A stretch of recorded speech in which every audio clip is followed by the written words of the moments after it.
بسم الله الرحمن الرحيم وما أرسلناك إلا رحمة للعالمين وقال الله عز وجل وما أرسلناك إلا كافة للناس بشيرا ونذيرا ويقول الله عز وجل ومن يطع الله ورسوله فقد فاز فوزا عظيما وقال صلى الله عليه وسلم كل أمتي يدخلون الجنة إلا من أبى قيل ومن يأبى يا رسول الله قال من أطاعني دخل الجنة ومن عصاني فقد أبى او كما قال صلی اللہ علیہ وسلم۔ محترم بزرگوں اور عزیز دینی ایمانی بھائیوں، یہ محفل جو منعقد کی گئی ہے یہ ایک نکاح سے متعلق ہے، اور نکاح یہ تمام انبیاء کرام کی سنت ہے۔ جو بھی نبی اس دنیا کے اندر تشریف لائے ان تمام نے نکاح کیا۔ جو مشترکہ سنتیں ہیں ان سنتوں میں ایک نکاح بھی ہے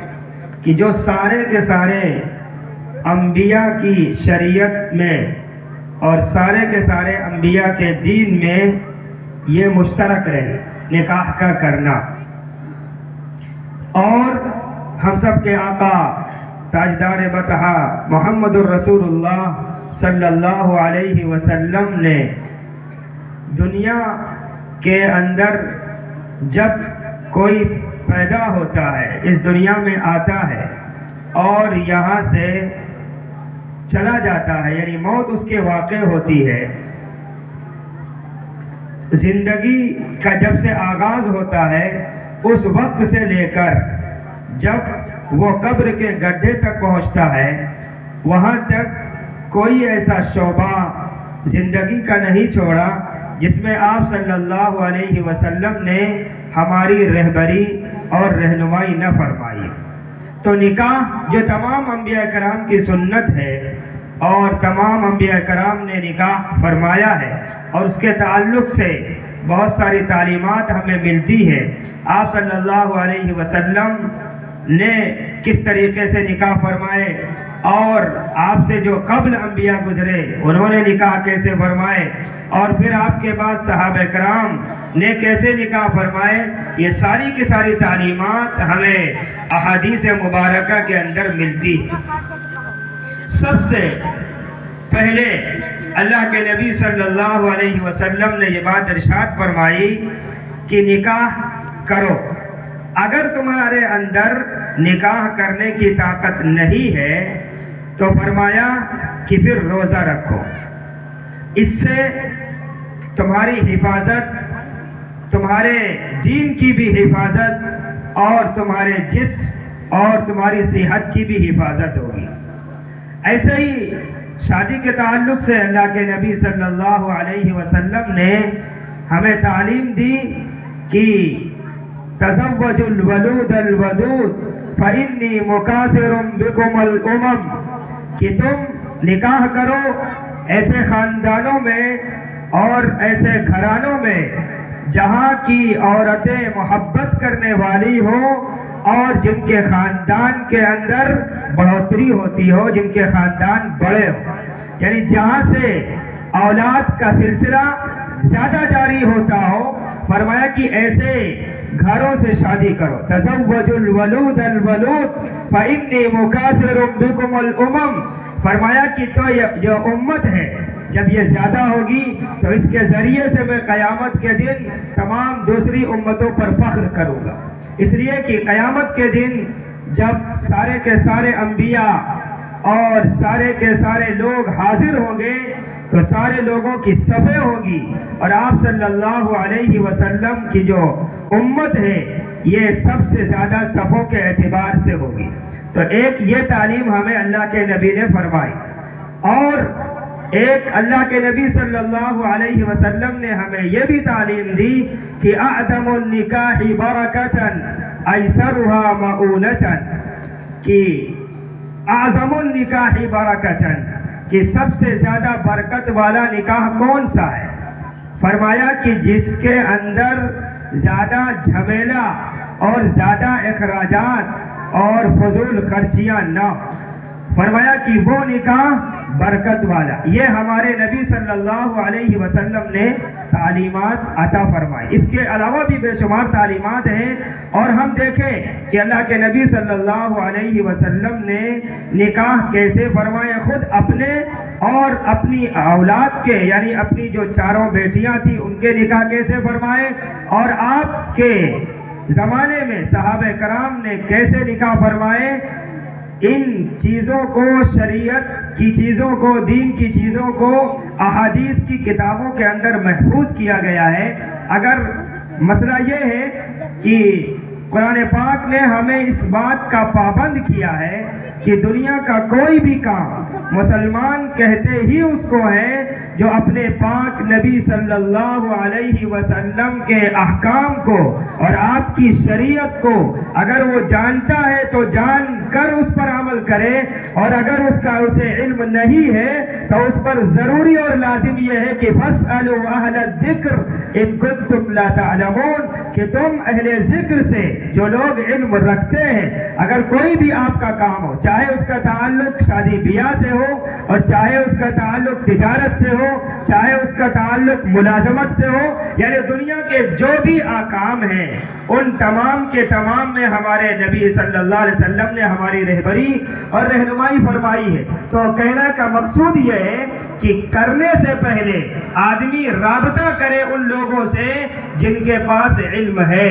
اور ایک بات، یہ ایک بار نہیں بلکہ لاکھ بار اور کروڑوں بار قسمیں کھا کر کہی جا سکتی ہے کہ جو اللہ کا یہ اعلان ہے کہ مَن یُطِعِ اللَّهَ وَرَسُولَهُ فَقَدْ فَازَ فَوْزًا عَظِیمًا، کہ اگر تمہیں کامیابی چاہیے دنیا کے اندر اور آخرت کے اندر تمہیں نجات چاہیے، تو اللہ نے اس دھرتی پر صرف ایک طریقہ نازل کیا ہے، اور وہ طریقہ ہے محمد الرسول اللہ صلی اللہ علیہ وسلم کا. دنیا کے اندر جو بھی طریقے ہیں، اگر کوئی بھی طریقہ، کوئی بھی تہذیب، کوئی بھی ثقافت، کوئی بھی کلچر اختیار کیا جائے گا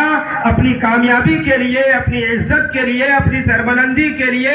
اور اپنے آگے بڑھنے کے لیے، تو فرمایا کہ وہ انسان کو ایسے گڈھے میں گرائے گا اور ایسی ذلت کی پستیوں میں اسے ڈھکیلے گا کہ پھر وہ ہمیشہ ذلیل اور خوار ہو کر رہ جائے گا. اس لیے کہ اللہ تبارک و تعالیٰ نے اپنے پاک نبی صلی اللہ علیہ وسلم کو صرف جزیرۃ العرب کے لیے یا صرف 1 صدی 2 صدی 10 صدی کے لیے نہیں، بلکہ جس دن سورج طلوع ہوگا مغرب سے، اور وہ دن جو سورج ہم دیکھتے ہیں طلوع ہوتا ہے مشرق سے، اور جو آخری دن ہوگا اللہ کے نبی نے فرمایا حتی تطلع الشمس من مغربها، کہ یہ سورج مشرق سے نہیں طلوع ہوگا بلکہ مغرب سے طلوع ہوگا، اور وہ دنیا کا آخری دن ہوگا. فرمایا اس دن تک اللہ نے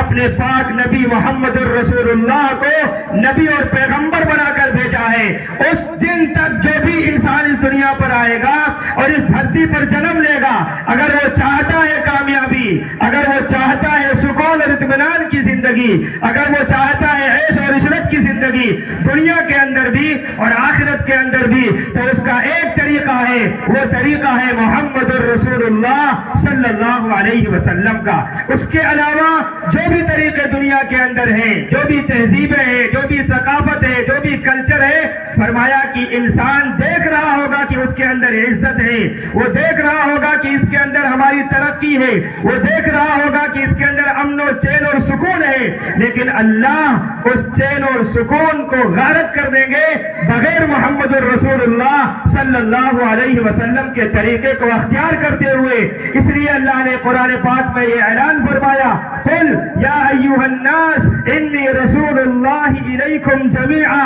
کہ اے محمد صلی اللہ علیہ وسلم آپ لوگوں میں یہ اعلان کیجئے کہ میں تمام لوگوں کا رسول بنا کر کے بھیجا گیا ہوں. اور میں نے جو آیت پڑھی تھی وما ارسلناک الا کافۃ للناس بشیرا ونذیرا، کہ ہم نے آپ کو ساری انسانیت کے لیے نذیر اور بشیر بنا کر کے بھیجا ہے. تو ایک بات یہ ہمیں ذہن و دماغ میں بٹھا لینی چاہیے، اور یہ ہمارے عقیدے کا ایک حصہ پتا ہے کہ ایک طریقہ اللہ نے دنیا کے اندر رکھا ہے، وہی طریقہ ہماری نجات کا ہے، وہی طریقہ ہماری سربلندی اور سرفرازی کا ہے، اور وہ طریقہ ہے محمد الرسول اللہ صلی اللہ علیہ وسلم کا۔ تو چاہے جو بھی ہمارے اعمال ہو یا جو بھی ہمارا گویا کہ کام ہو اور جو بھی ہم کام کرنے جا رہے ہوں، تو میں نے آپ کو یہ بات بتائی کہ ہماری ذمہ داری پہلی یہ ہے بحیثیت مسلمان ہونے کے، بحیثیت ایمان والے ہونے کے، کہ ہم سب سے پہلے اس عمل کے ابتدا سے پہلے معلوم کریں کہ اس میں ہمارے پاک نبی محمد الرسول اللہ صلی اللہ علیہ وسلم کا طریقہ کیا ہے۔ اگر آپ کے طریقے کے مطابق ہے تو وہ کامیابی دنیا میں بھی دلائے گا، اور مرنے کے بعد جو ہمیشہ ہمیش کی زندگی ہے اس کے اندر بھی کامیابی دلائے گا، اور اگر وہ طریقے سے ہٹ کر کے ہے تو دنیا کے اندر بھی خسارہ ہے۔ خزی فی الحیات الدنیا، دنیا کے اندر بھی خزی ہوگا، رسوائی اور ذلت ہوگی، اور مرنے کے بعد ہمیشہ ہمیش کے لیے ناکامیابی۔ اس لیے اور دوسری بات یہ ہے کہ قرآن پاک میں اللہ تبارک و تعالیٰ نے اس بات کو واضح فرمایا ہے، اس بات کو بالکل کھول کے بیان فرمایا ہے کہ وہ انسان کہنے کے لائق اور قابل ہے، وہی انسان ہونے کے لائق اور قابل ہے جو آنکھیں رکھ کر کے آنکھوں سے ان چیزوں کو دیکھے جن چیزوں سے ہمیں دیکھنے کا اللہ نے اور اس کے رسول نے حکم دیا ہے۔ فرمایا کہ یہ کان جو اللہ نے ہمیں دیے ہیں، ان کان سے وہ باتوں کو سنیں اور ان باتوں کو یہ دھیان سے اپنے ذہن و دماغ میں بٹھائے جن چیزوں کو سننے کے لیے ہمارے نبی پاک صلی اللہ علیہ وسلم نے اور اللہ نے ہمیں حکم دیا ہے، اور اس دل سے ان چیزوں کو اپنے اندر داخل کرنے کی کوشش کریں جن چیزوں کا محل اور جن چیزوں کی جگہ اللہ نے دل کو بنایا ہے۔ اور اگر اس کے برعکس وہ آنکھوں سے دیکھ کر کے خدا کو نہیں پہچانتا، اپنے اللہ کو نہیں پہچانتا، اپنے نبی کی شریعت پر وہ نہیں آتا ہے، اور اپنے ان کانوں کا استعمال کر کے وہ اللہ کی آیات کو اور اللہ نے جو اس کائنات کے اندر اپنے قدرت کی نشانیاں رکھی ہیں ان چیزوں کو سن کر اور اپنے دل کا استعمال کر کے، فرمایا کہ وہ اللہ کی معرفت نہیں کرتا اور اللہ کے نبی صلی اللہ علیہ وسلم کی شریعت پر نہیں آتا ہے، تو فرمایا کہ وہ انسان ہی نہیں ہے۔ یہ قرآن کی زبان میں انسان وہی ہے جو اپنی آنکھوں کا استعمال کر کے خدا تک پہنچے، اپنے کانوں کا استعمال کر کے وہ خدا تک پہنچے، اور اپنے دل کا استعمال کر کے وہ خدا تک پہنچے۔ اور اگر ایسا نہیں کرتا ہے تو فرمایا کہ یہ انسان نہیں بلکہ یہ تو جانور ہے۔ قرآن نے کہا وَلَقَدْ ذَرَأْنَا لِجَهَنَّمَ كَثِيرًا مِنَ الْجِنِّ وَالْإِنسِ لَهُمْ قُلُوبٌ لَا يَفْقَهُونَ بِهَا وَلَهُمْ أَعْيُنٌ لَا يَبْصِرُونَ بِهَا وَلَهُمْ آذَانٌ لَا يَسْمَعُونَ بِهَا أُولَئِكَ كَالْأَنْعَامِ بَلْ هُمْ أَضَلُّ أُولَئِكَ هُمُ الْغَافِلُونَ۔ فرمایا کہ ہم نے بہت سارے انسانوں کو اس لیے دنیا میں وجود بخشا ہے تاکہ اس کے ذریعے سے جہنم کو دہکایا جائے اور جہنم کو بھڑکایا جائے۔ کیوں ایسا ہے؟ فرمایا میں نے اسے آنکھیں دی تھی لیکن اس نے آنکھوں کا استعمال نہیں کیا، اور ہم نے اس کو کان دیے تھے، کان کا استعمال نہیں کیا، دل دیا تھا جس سے اچھے برے کی تمیز کر سکتا تھا، اس کا استعمال نہیں کیا۔ لہم قلوب لا یفقہون بها ولہم آذان لا یسمعون بها ولہم اعین لا یبصرون بها اولئک کالانعام۔ فرمایا یہ تو چوپائے ہیں، چوپائے، بل ہم اضل، بلکہ یہ اس سے بھی گئے گزرے۔ اور دوسری جگہ پر اللہ تبارک و تعالیٰ نے یہ بات ارشاد فرمائی کہ ان شر الدواب عند اللہ الصم البکم، کہ حالات کیسے بھی آ جائیں انسان پر اور کن کن مراحل سے اسے گزرنا پڑے لیکن اس کے کان نہ کھلے، اس کی آنکھیں نہ کھلے، اس کا دل نہ کھلے، اس کے جسم کے اندر کوئی لرزہ طاری نہ ہو، تو فرمایا کہ ایسا شخص جو ہے وہ اس دھرتی پر چلنے والے سب سے بدترین جانوروں میں سے ایک جانور ہے۔ یعنی یہ قرآن کہہ رہا، میں نہیں کہہ رہا ہوں، میری حیثیت کیا ہے کہ میں کسی انسان کو جانور بنا بتا دوں. قرآن کہتا ہے ان شر الدواب عند اللہ الصم البکم، جو بہرے اور گونگے بنے ہوئے ہیں اور ان کے کانوں پر جھو نہیں رہتی ہے اور ان کے آنکھیں نہیں کھلتی ہیں، یہ سب احوال کو دیکھ کر بھی کہ خدا کا مؤذن اللہ نے اپنے گھر کے اندر یہ نظام رکھا کہ اس کا ایک منادی یہ پکارتا ہے اللہ اکبر اللہ اکبر دن میں 5 مرتبہ، لیکن اس کے کانوں سے وہ آواز ٹکرا کر کے ایسے ہی رہ جاتی ہے اور اس کا قدم خدا کی بارگاہ